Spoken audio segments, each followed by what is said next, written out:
Hi everyone.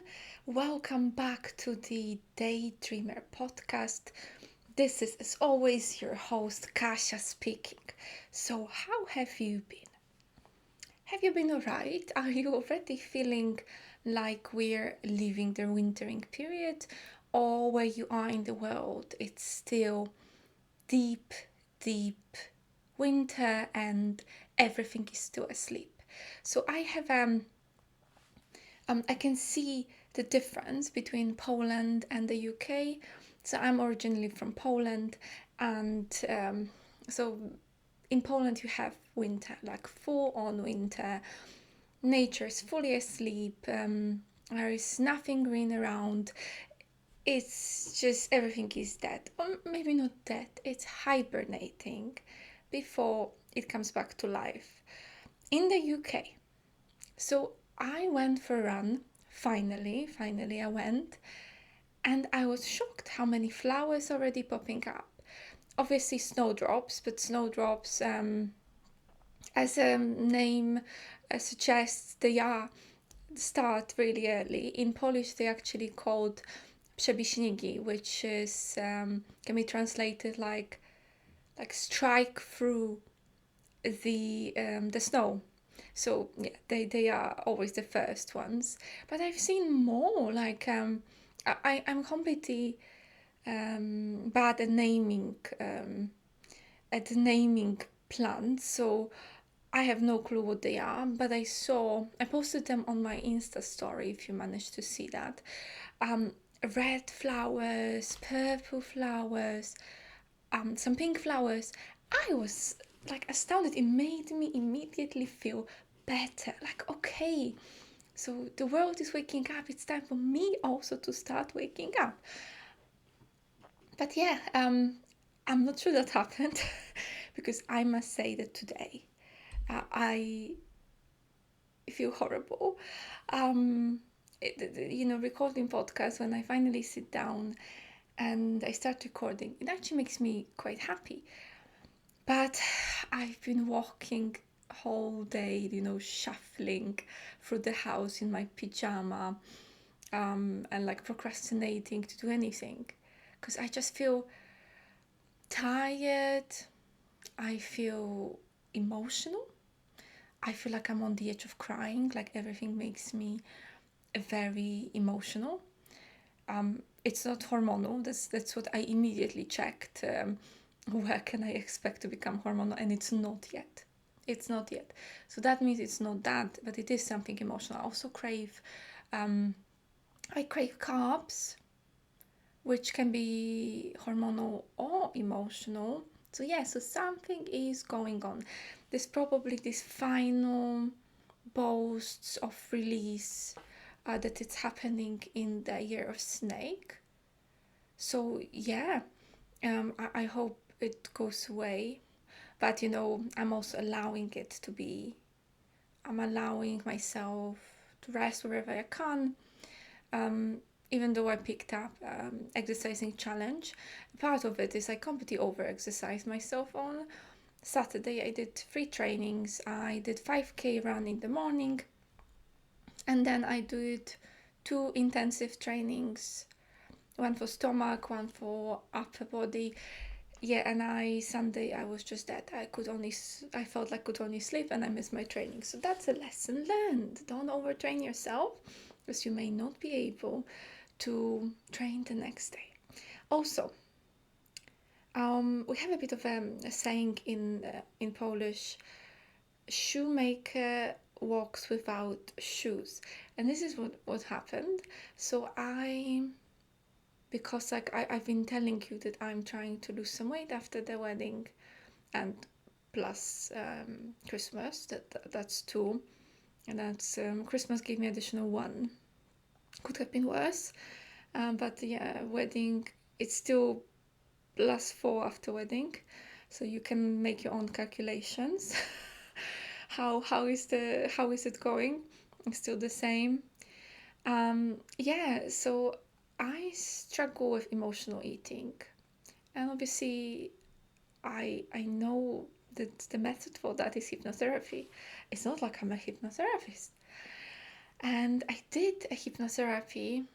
I found like a recording, on YouTube. It's obviously it's good that there are recordings like that. I cannot use my own voice. I find it a bit weird to use my own voice to record, for myself.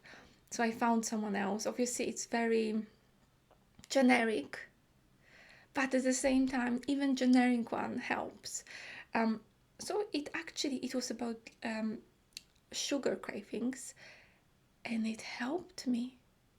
This magical moment under trance when I removed all the connections that I created for sugar. I haven't had anything like a purely sweet, like a chocolate biscuit, anything like that, for like a week now. It's not like I haven't craved anything. Um, I did a little bit, especially around this, like something emotional going on. But I haven't, and it was manageable, and typically it wasn't, and I did it only once. So maybe something worked. But that's enough updates around life. I now want to go to the subject of this podcast. So, what happens before we are born? What happens in this world, in this plane where we are choosing our life? So there's like a huge planning exercise going on that involves so many aspects. It's actually, from the human perspective, it's difficult to understand how someone can coordinate it. It's incredibly complicated, convoluted, like so many links that have to work together, not only your life, but life of everybody around you. So people we meet in our lives, it's typically we're supposed to meet, and we leave some kind of impact on each other, no matter it can be bigger or smaller. So before you move into the life, you have to plan every step of it. You have to plan what is your lessons you want to learn, or try to finally learn, so you can remove this karma. Through these lessons, what kind of relationships do you need? What kind of events do you need? Do you plan some wake-up calls if you're going the wrong way? So this is the thing. You have to also talk to other souls, and you have to plan together. You have to agree between yourselves that they are okay to have this relationship with you, to help you grow, and you help them grow.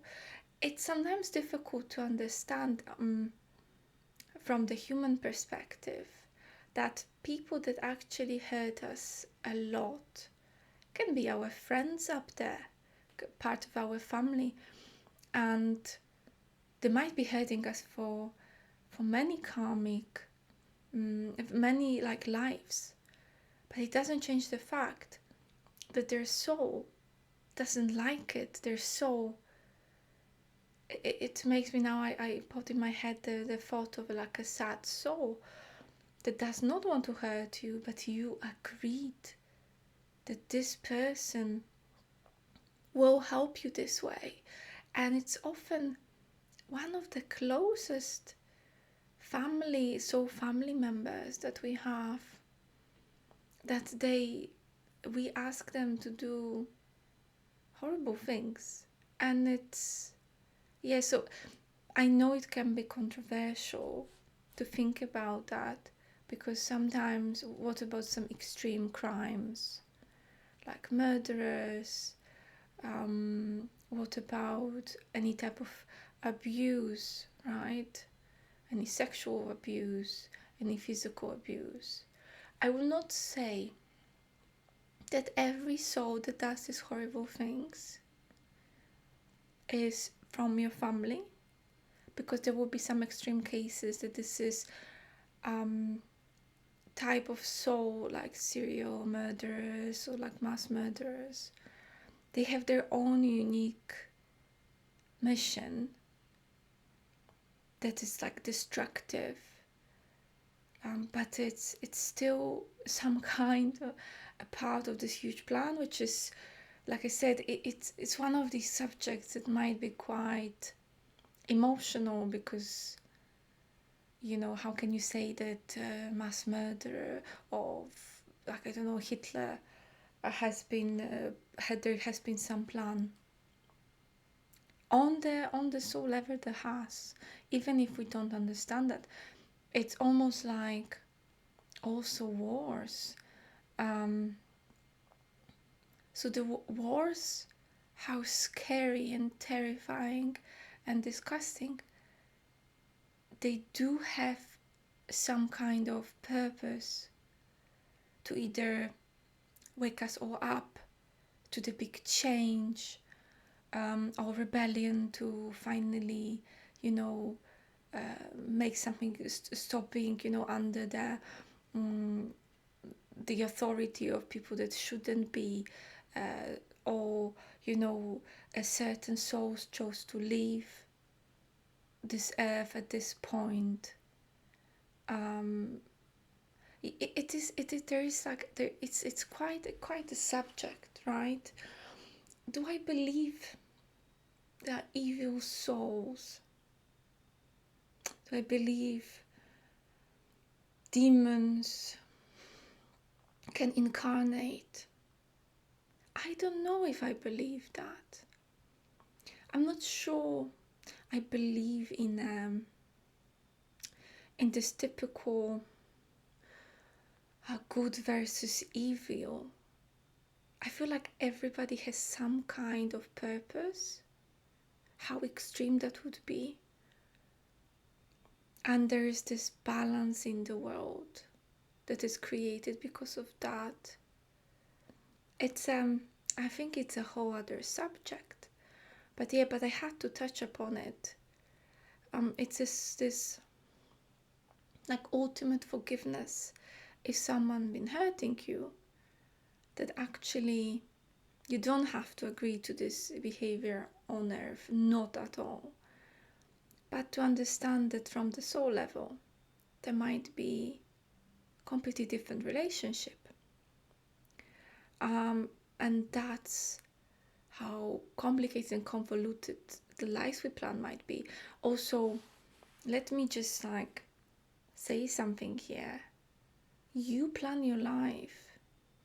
You have masters. There are masters. I use masters as a guides every time I do past life regression between lives, when someone goes through death in one life, and before we go into another one, I like to meet a master, one of the masters, and they typically stand in front of this bowl with water where all the lives are, and I like to ask them through the client to show the next life that would be the most useful from the learning perspective for the client, right? So yeah, and they often, if you ask them, they help out.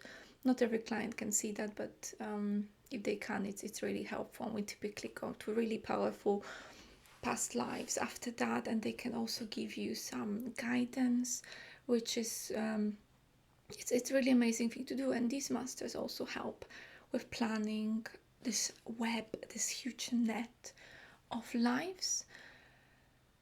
So from this perspective, what I wanted to say, these horrible experiences that you've been through, I know it's also quite emotional subject, but we also chose them. We thought we are strong enough to carry it. We decided to go through that. sometimes it's completely not understandable why the soul would choose something horrible for themselves. But this is not anybody hijacking your plan. No, it's something that you agreed to go through. Maybe your soul is a very advanced soul that decided they can handle to be a victim in any way. To bring, more emotion awareness to the people around, to heighten the level of emotional frequency in your surrounding. It's with also, conversation about living life. People don't understand, don't want to understand, don't want to accept that the soul leaves when it was planned to. From the human perspective, it's a very difficult thing. And I wouldn't also want to accept if I lost someone prematurely, right? So that's difficult for everyone. But this is a part of something that we need to remember. And there is also this connection of,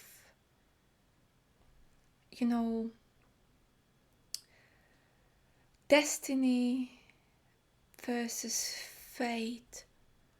So, and the conversation about free will. So my view on that is that free will is when we choose our life the most. So when you're standing with master, and then you are surrounded by your soul family and you're all picking the life that you want to go into, that's where you have the most free will, when you are in the life. And also, that might be a lot for people that are not that into spirituality, but Earth is not the only destination. There are different planes, and there is the souls that choose Earth is quite a specific experience that you want to go through. The access to the knowledge of previous life, it's so limited. We are going blind. It is a very strong experience. And yeah, I think kudos to all of us who chose it, who decided to go through that multiple times often. There's a lot to learn here though. So that's what we see. Of course, as a soul, we are, all-knowing soul. I mean, obviously there are different levels depending how much of your journey as a soul you've done. But we may be a bit, we know some things will be tough or horrible, but we see it from a perspective of, oh yeah, we'll be fine. But we're not always, even as all-knowing souls, can predict how difficult it will be when you have no knowledge. So yes, some souls might be a bit over with choosing the difficulties. Yeah. So that's not great, but if your soul is overly ambitious for learning. But going back to the free will.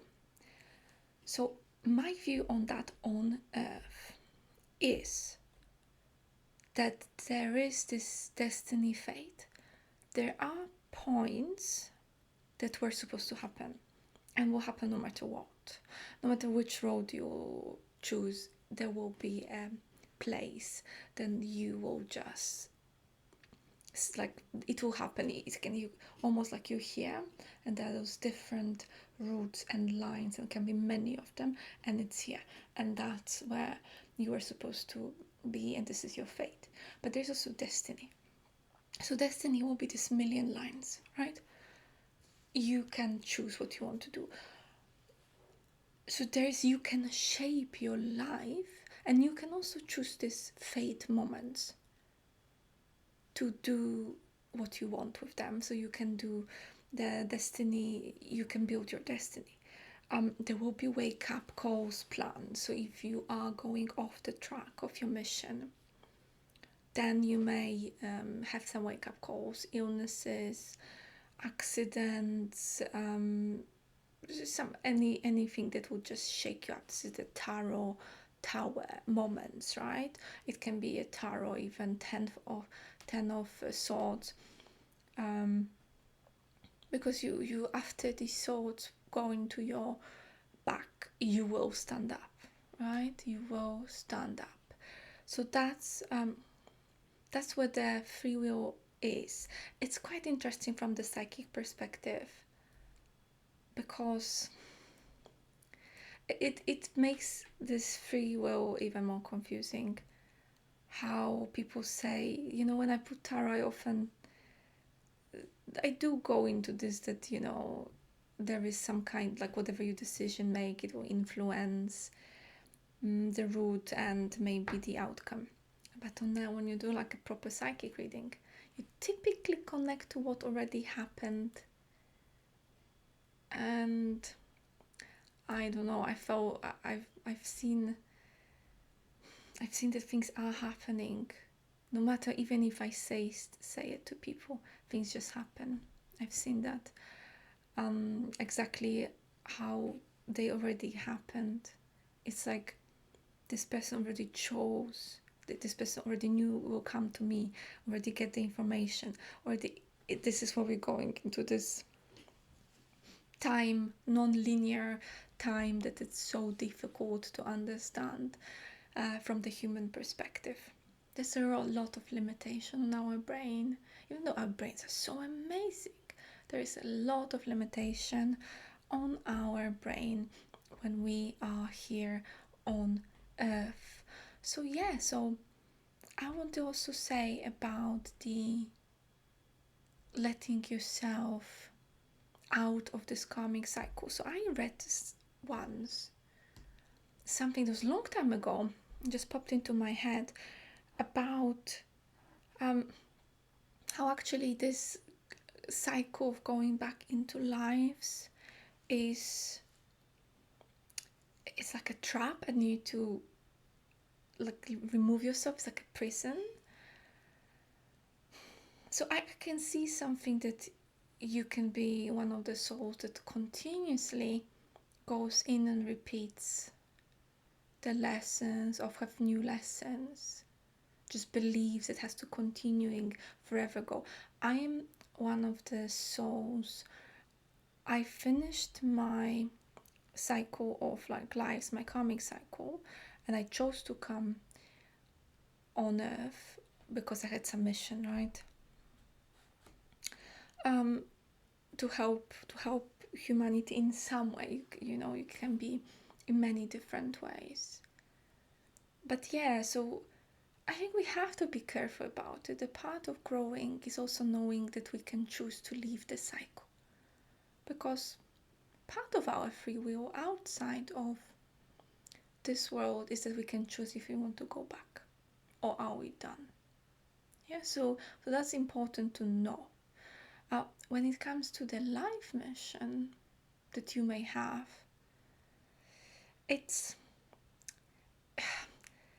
I've said that before in previous podcasts, it's not only about these big missions of service for humanity, raising frequency, only if it makes you happy.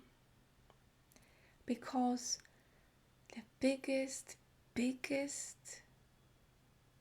mission that we have on Earth is to be happy. And this is something that we also should know and should remember. If helping people makes you happy, amazing. If you are a strong soul, just chooses to just live a quiet life with family, living in the countryside somewhere, just loving life, loving your family, loving, animals, and nobody knows about you, and your happiness will raise the frequency, and this is what we need.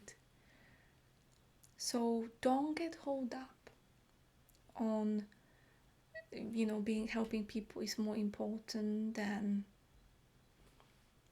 loving your life and having small business that does something creative. or whatever, right?